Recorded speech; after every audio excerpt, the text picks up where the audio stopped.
Map में अगर आ जाओ आप तो इंडिया और बांग्लादेश का बॉर्डर एक कॉन्फ्लिक्ट रीजन है। बांग्लादेश के रीजन में अगर आप देखो तो 1941 में जब हमारे ब्रिटिश इंडिया हुआ करती थी उस टाइम पे भी बराबर का ही कॉन्फ्लिक्ट था। उस समय यहाँ पे एक ग्रुप थी जमाते इस्लामी, ये बांग्लादेश के अंदर में इसके मदरसा और यहाँ के एजुकेशन सिस्टम्स पे काम करती थी।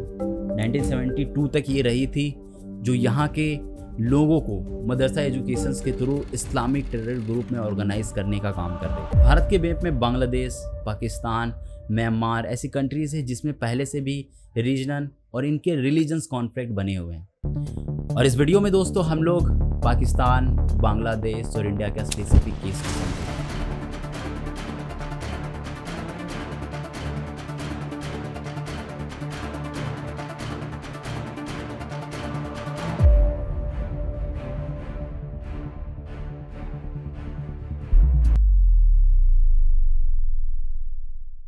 ISI ने 2020 में एक मैप रिलीज करा था, चिलिंग मैप। इस मैप के हिसाब से south Africa, middle east, Asia और कुछ यूरोप की कंट्रीज़ होंगे। इस कंट्रीज़ में ISI का रूल होगा, सीरिया लॉ लगेगी और इसके हिसाब से इसके भगवान के दिए हुए कानून यहाँ पे होंगे। एक स्पिरिचुअलिटी रूल जो यहाँ के बच्चे, बड़े, बूढ़े और रहने वाले लोगों पे होगा। एक ऐसा कानून जिससे पूरी दुनिया देखेगी। एक जस्टिस और पनिशमेंट इनके हिसाब से हो। इस इन्वेजन में इराक और सीरिया जैसे कंट्रीज अपने मोसोल और रखाऊ कैपिटल सिटीज़ में खो दी और यहाँ पे अब ISI का इन्वेजन। ये कहानी इराक से शुरू हुई जहाँ पे अलग अलग धर्म के लोग, शिया, सुन्नी और कुर्दिश कम्युनिटीज़ थे। यहाँ के 5th प्रेसिडेंट थे सद्दाम हुसैन जो मेनली सुन्नी थे। इनके डाउनफॉल के बाद एक नई गवर्नमेंट बनी जो मेनली शिया के लिए थी। ये टेंशन सुन्नी के रहने वाले लोगों के साथ बढ़ गया। सुन्नी वो लोग थे जो बेसिकली यहाँ की गवर्नमेंट पे भरोसा नहीं कर रहे थे और ना यहाँ की गवर्नमेंट की तरफ से पर्टिकुलरली सुन्नी वाले लोगों के पीछे ध्यान दिया गया और ये टेंशन शिया और सुन्नी के बीच में बढ़ा।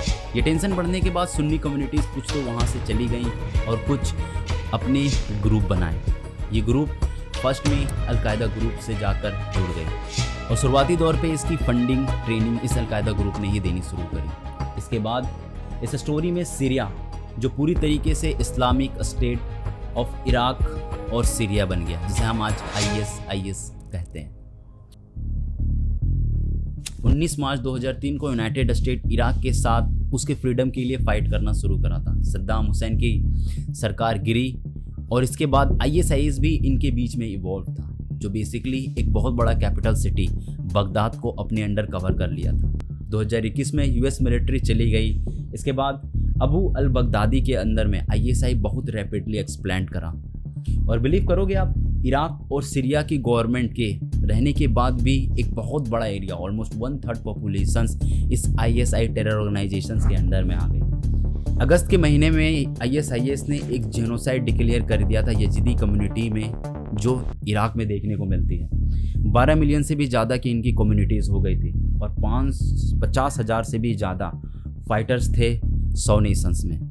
वैसे तो यूनाइटेड स्टेट अगेन 2017 में इनके ऊपर एक्शंस लिया, लेकिन उस टाइम तक 95% टेरिटरी जो अरब कंट्रीज़ में थी वो ISIS के अंदर में थी, जिसे हम लोग दईस बोलते हैं, जो बेसिकली अरब कंट्री में ISIS टेरर ऑर्गेनाइजेशन के नाम से जानी जाती है। जून 2024 में दईस और अलकायदा ने इराक और सीरिया के मेजर ऑयल पाइपलाइन और सप्लाईज में अपना कंट्रोल जमाया, तो अबू बकर अल बगदादी, जिसे हम लोग ग्लोबल टेरर ऑर्गेनाइजेशंस का एक बहुत बड़ा पार्ट बोलते हैं, ये अटेंशंस में आने शुरू हुई थी।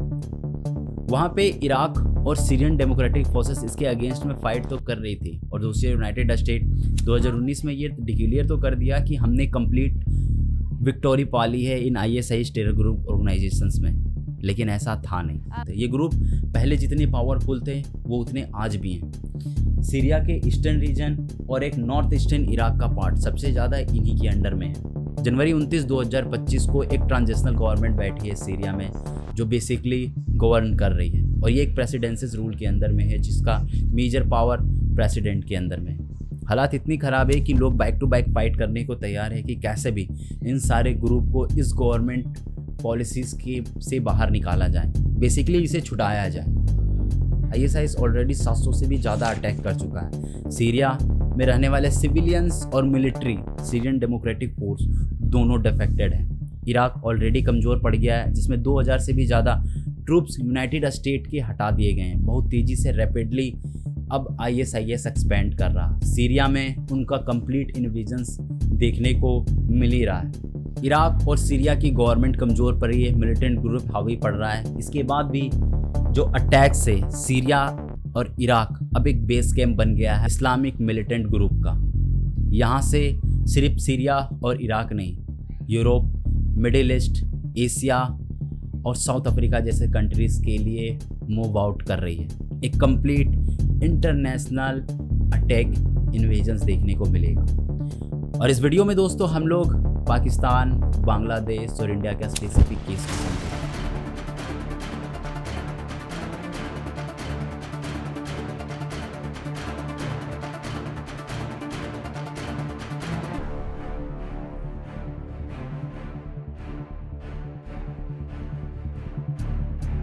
भारत के मैप में बांग्लादेश, पाकिस्तान, म्यांमार ऐसी कंट्रीज़ है जिसमें पहले से भी रीजनल और इनके रिलीजन्स कॉन्फ्लिक्ट बने हुए हैं।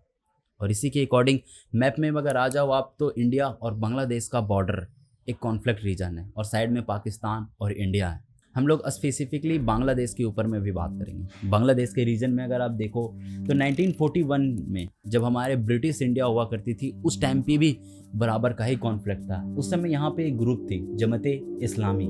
ये बांग्लादेश के अंदर में इसके मदरसा और यहाँ के एजुकेशन सिस्टम्स पे काम करते थे। 1972 तक ये रही थी जो यहाँ के लोगों को मदरसा एजुकेशंस के थ्रू इस्लामिक टेरर ग्रुप में ऑर्गेनाइज करने का काम कर रहे थे। 1992 में जब अफगान वॉर हो रही थी, इसमें शेख अब्दुल सलमान की सरकार थी बांग्लादेश में। उस समय यहाँ के मिलिटेंट ग्रुप हरकत उल जिहाद का भी पता चला। इनका भी मेन मोटिव था बांग्लादेशी सिटीजन्स को एक कंप्लीट इस्लामिक स्टेट में कन्वर्ट करना। और बेसिकली ये मदरसा और वहाँ के इम्पोर्टेंट बॉडीज़ पे अपना कंट्रोल दिखा रहे थे। ये इंडिया, नेपाल और बांग्लादेश के बॉर्डर में भी देखने को मिले थे। जमात उल मुजाहिदीन बांग्लादेश, ये भी एक टेरर ग्रुप था बांग्लादेश का जो बेसिकली वेस्ट बंगाल के अंदर तक भी देखने को मिला। ये एक स्लीपर सेल की तरह काम कर रहा था जो इंडिया के काफ़ी अंदर तक आ चुका था। इनकी एक अपनी अलग आइडियोलॉजी थी वहाबी, जो basically Pakistani terror group organisations के साथ मर्ज थी। 2006 में जाके हमें पता चला जब पाकिस्तानी टेररिस्ट पकड़े गए थे जलस्तिकी डिस्ट्रिक्ट में, जो एक्चुअली साउथर्न बांग्लादेश में मिलती है। JMB ग्रुप बहुत क्लोजली मिले हुए थे लश्कर-ए-तैयबा ग्रुप से। बेसिकली ये भी टेररिस्ट ग्रुप ही है। JMB के रिसोर्सेज को बहुत अच्छे तरीके से यूज करके बांग्लादेश के थ्रू इंडिया में अपने कैंपेन चला रहे हैं। वैसे तो 2005 में JMG ने ऑलरेडी बांग्लादेश के 63 से भी ज़्यादा डिस्ट्रिक्ट में अटैक करे थे। रैपिड बटालियन फोर्स जो ऑलरेडी बांग्लादेश की आर्मी है, इस पर भी बहुत बड़ा डिफेक्ट देखने को मिला। सिचुएशन यहाँ तक भी थी कि इस ग्रुप में 10,000 से भी ज़्यादा फुल टाइम सीरियस आर्म्स थे और इसके पास बड़े से बड़े एक्सप्लोजन भी थे। ऑलरेडी ये वेस्ट बंगाल के भी 3 डिस्ट्रिक्ट्स में कैंपेन्स चलाते हुए मिले थे, मेनली मालदा, नायदा और मुर्शिदाबाद। ये हमारे इंडिया के अंदर में वेस्ट बंगाल्स में आता है। उस समय हमारे इंडियन इंटेलिजेंस एजेंसीज ने बताया था कि इसके 40 से भी ज़्यादा स्लीपर सेल्स हमारे इंडिया में हैं जो बेसिकली नागालैंड और असम जैसे एरिया में काम कर रहे हैं। फिर हमें देखने को मिला हिजब उत तहरीर। ये इतनी बड़े प्रेजेंस थे कि इसमें 20 से भी ज़्यादा नेशंस थे। साउथ एशिया और मिडिल ऐसे कंट्रीज़ में इसका कंप्लीट प्रेजेंस था। 2009 में इसके बारे में हमें पता चला और अब बिलीव करोगे बांग्लादेश के अंदर में यूनिवर्सिटीज़, स्कूल, गवर्नमेंट बॉडीज़ और इवन बॉर्डर्स में भी इनका प्रेजेंस देखने को मिल रहा था। सेमी टारगेट था हर एक लोगों की तरह कि बांग्लादेश को एक कंप्लीट इस्लामिक स्टेट में कन्वर्ट करना था। शेख हसीना की सरकार को गिराने का भी एलिगेशंस इस ग्रुप में लगा था जो बेसिकली सक्सेसफुल हुआ नहीं। 2012 में जाके ये हमें बात पता चली थी। मेनली इन ग्रुपों ने सोशल मीडिया का यूज करा था बहुत अच्छे से इस फेक मैसेज को बढ़ाने के लिए और बांग्लादेश में ये चीज़ें उतनी तेज़ी से बढ़ी भी। वहाँ के लोकल्स के पास अथॉरिटी थी, उसने एज अ रिलीजन्स बुक्स को भी बहुत अच्छा सोर्सेज बनाया था अपने प्रोपेगेंडा को और भी अच्छी तरीके से एक्सटेंड करने के लिए। एक मैसेज फेसबुक में स्प्रेड होते हुए देखने को मिला था कि दुर्गा पूजा के टाइम पे लोग कुरान की डिसरिस्पेक्ट कर रहे थे। जिसके कारण ये मैसेज बहुत बुरी तरीके से फेसबुक में वायरल हुआ और वॉयलेंस देखने को मिली थी। बांग्लादेश ने इस टेरर ग्रुप के अगेंस्ट में एक एंटी टेररिज्म एक्ट पास तो किया जो 2009 में हुआ था, लेकिन कुछ पॉसिबल हुआ नहीं। जीरो टॉलरेंस पॉलिसीज़ भी अपनाई गई, बट बांग्लादेश के जो मिलिट्री फोर्सेस हैं वो अलकायदा ग्रुप के अगेंस्ट में फाइट कर नहीं पा रही है।